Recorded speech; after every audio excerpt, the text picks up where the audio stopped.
This video is brought to you by Walrus Audio and the Aegis 5-state overdrive. The Aegis is a massively versatile overdrive machine ready for any amp and pickup combination. Check out the Aegis and their other soundscaping devices at walrusaudio.com.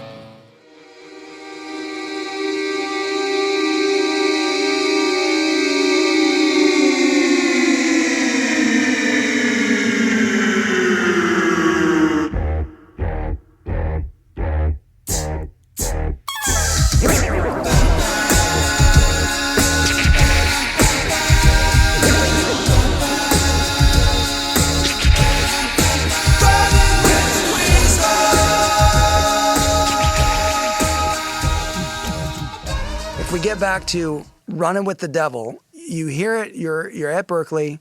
It comes on. Were you listening on speakers or headphones? It was a record, and it was a record player. All right. So, yeah, little speakers. You put the needle down. At that time, everything's so tactile. You're probably looking at the album cover, and you probably were noticing the super cool logo, the Van Halen logo, and Ed's guitar and all that stuff. You probably had heard lots of guitar at that point. Jimmy Page, Jeff Beck, Jimi Hendrix. So you knew what good guitar sounds were, but then this comes on and what happens to your brain? Everything changed because, like you say, there was the intro sound, which in my mind, in my snobby mind, because I was kind of snobby back then, it was like, okay, it's a interesting, creative car horn sound that's being pitched down. Okay, big deal. Yeah, that's kind of, you know, because everybody's saying, wait till you hear this, wait till you hear this, you know. So then when the chords came in, the first thing I thought was, I've never heard a guitar so in tune playing chords. With so much distortion. With so much distortion. I could never play, you know, a chord to be that much in tune where all the notes resonate and feel good when you're playing a triad in the middle three strings. It's just very rare on the guitar because the guitar is a fickle instrument. You have to, you know, fourths are different than thirds, and, you know. And when I hear that, I'm waiting for another chord to come along that's not a bar chord to be out of tune. And nothing he played was out of tune. And I don't think he didn't tune with a tuner. He just used his ear. So there was an advantage there, you know. So there was a tuning there that was different than anything else. But the tone was... I loved the way Jimmy Page used so many different tones, and he would capture these atmospheres, you know, and how Brian May's tone was like, there was something about it that it had a golden touch, you know, and how Ritchie Blackmore's, it was constant, consistent, it didn't change. But this was a horse of another color. This was like, there was a presence around it. There was a radiance around the tone. There was... sort of as if every note had space in between it that jived and resonated perfectly with all the surrounding notes. Sort of like you've got the sun and then the planets as the notes, and all that space between creating this body of sound that was just phenomenal. And the way that they used the real estate of the stereo spectrum was such that it gave the guitar the space to be as big as it was. And this was really made very apparent to me when I was recording Eat 'Em and Smile, and Ted Templeman came in with a cassette of the soloed track of Ain't Talking About Love, Edwards' guitar. Yeah. This was one track, one mic, okay? And it was all there. It was just all there. And I said, well, because we were working on my tone, because I spent precious little time on tone. I mean, I never really knew how vital it was. I always thought that the tone was in the amp or whatever, and I could never afford a good amp, so don't worry about tone. Just get the notes going. That was kind of my 17-year-old mentality. You know? I remember you telling me that Frank described your tone once as an electric ham sandwich. An electric ham sandwich. And great. That's so Frank. That's what it sounded like. I mean, that comment came from me playing a Strat directly into a Marshall with no experience with a Marshall, you know, or anything like that. Yeah, and I couldn't play it loud. Yeah.